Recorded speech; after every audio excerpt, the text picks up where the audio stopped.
Hi, I'm Katt Shea, and this is Trailers from Hell.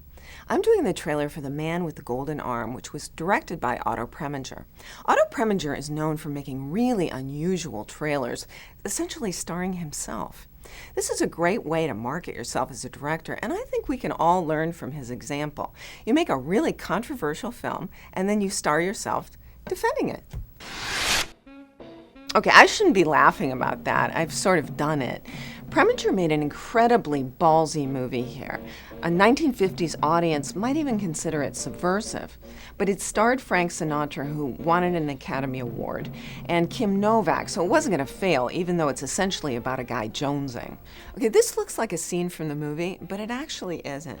It's just kind of a trick, really, to get us to the soundstage.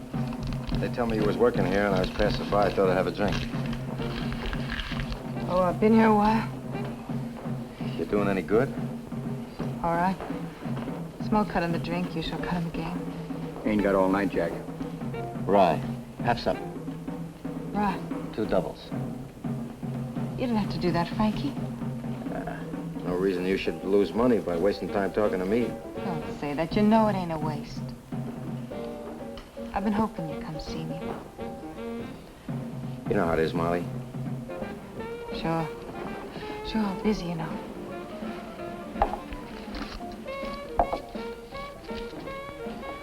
Well, here's to it, Molly-O. Molly-O. I ain't heard that since you went away. Cut sprint, very good. Come, let me down. Very right, sir.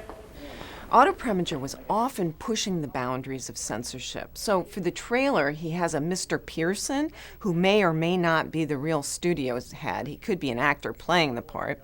Come down to the set to meet the actors and express his concerns to the greatly respected Otto Preminger.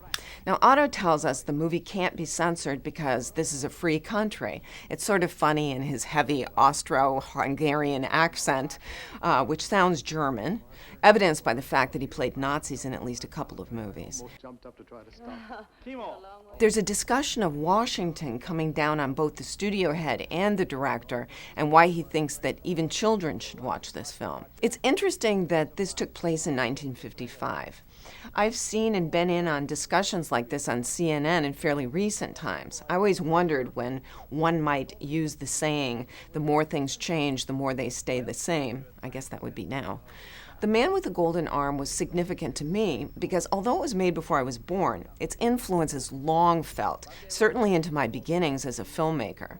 Frank Sinatra played Frankie Machine, who was a guy struggling to make a good life for himself, but he's ultimately a heroin addict.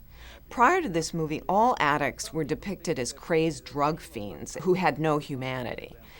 I remember as a kid watching movies where you didn't understand it at all. Drug addicts were depicted in a way that stripped the characters of all personality, all humanity, and humor. And even as a child, you watched it and knew something was wrong. Something was not truthful in the depiction. The thinking was, of course, that if you made a drug addict someone who had redeeming qualities, and lots of kids would feel fine about becoming drug addicts. It's the thinking behind reefer madness. It's very well-meaning, but we all know it doesn't work, and it makes it really hard to make good movies. Anyway, this movie has a great poster by Saul Bass. It's of an addict's arm, and it's just really bold and very cool poster. It had to be a big deal for Otto Preminger to bring this story and this character to the screen.